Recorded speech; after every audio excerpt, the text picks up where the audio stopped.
So you're ready to go from just good enough at English to truly mastering it, right? Well, you're in the perfect place.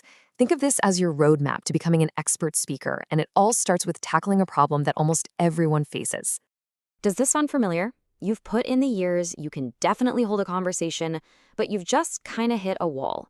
Your progress has slowed way down, and that feeling of speaking truly, effortlessly, it just seems out of reach. It's a really frustrating place to be, and honestly, it's the biggest hurdle for most learners. But the good news? It's a hurdle you can absolutely get over.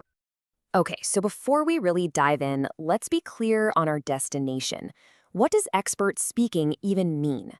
Look, it's not about having a perfect accent or knowing every single word in the dictionary. No way.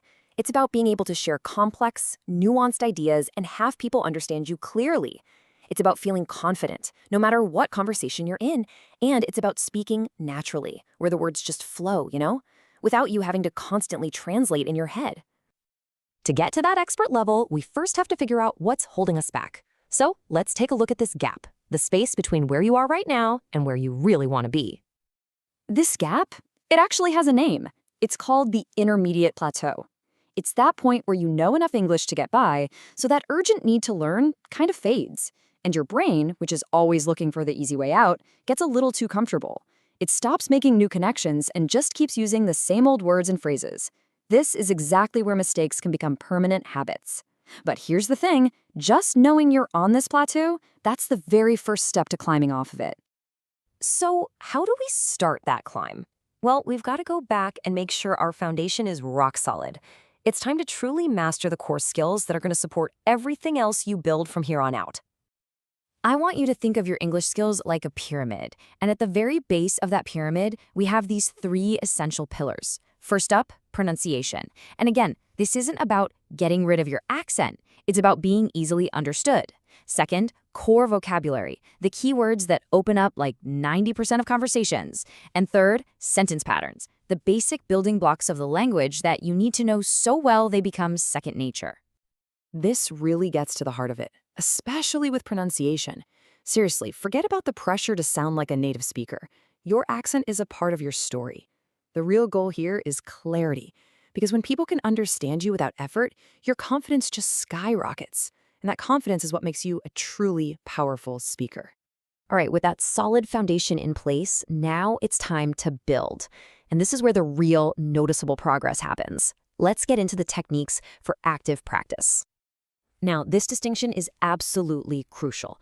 On one side, you have passive learning, consuming stuff like watching TV or listening to music. It's good, it's important, but it's not going to get you off that plateau by itself. On the other side, you've got active practice. This is all about creating the language, forcing your brain to find words, build sentences, and actually speak them out loud. Think of it like this. Passive learning is like looking at a map of a city. Active practice is actually getting in the car and driving the streets. That is where the real learning happens. So yeah, let me put it another way. Passive learning is like putting gas in your car. It's necessary, for sure, but it doesn't actually make the car go. Active practice, that's turning the key, hitting the gas, and actually driving. It is the engine that will move you from being a pretty good English speaker to being an expert one. And here is a fantastic, super powerful example of active practice. It's called the shadowing technique. Basically, you listen to a native speaker, maybe from a podcast or an audiobook, and you try to speak right along with them in real time.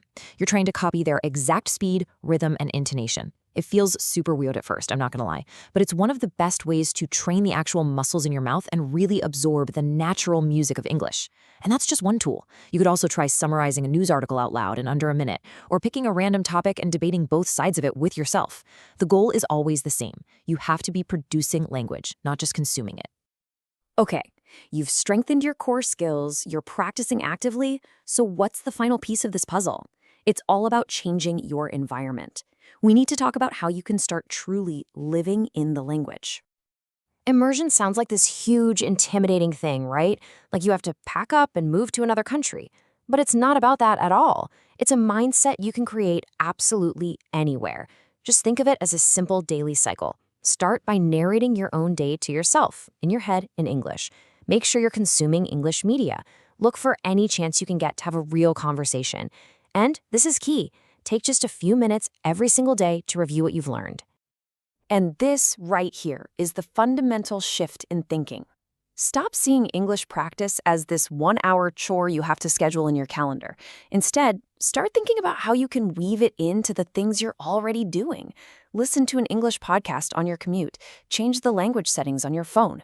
Make English a part of your life's operating system, not just some app you open once in a while. Okay, let's bring it all home.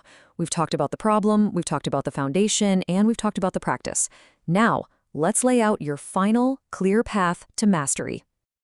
Here it is. The entire strategy boiled down to 3 simple, powerful steps. Step 1, build up your core. That's your pronunciation, your vocabulary, and your sentence structures. Step 2, make the shift from just passively consuming to actively, deliberately practicing. And step 3, immerse yourself every single day by weaving English into your life. That's it. That's the path. And as you start walking down this path, please remember this. Don't try to cram for 8 hours on a Sunday and then do nothing for the rest of the week. It just doesn't work. 20 minutes of focused, active practice every single day will give you so much more progress over time. Consistency, that's your real superpower here. At the end of the day, becoming an expert speaker isn't about crossing some imaginary finish line. It's a continuous journey, always discovering something new. So the only question that really matters right now is this one. Based on everything we just talked about, what is the one small, active step you're going to take today?